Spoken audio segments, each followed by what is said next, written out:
You're a bus driver. You have 40 passengers with you. 20 of them are wearing a green shirt. 20 of them are wearing a red shirt. What color is the bus driver's shirt?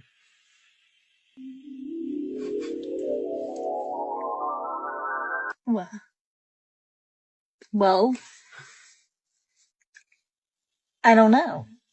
Because you said there's 40 passengers. Uh-huh. And 20 and 20, that's already 40, so I guess red or green. No.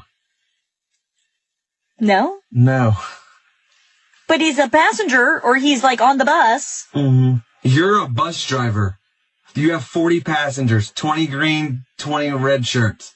What color is the bus driver's shirt? Red. No. Green?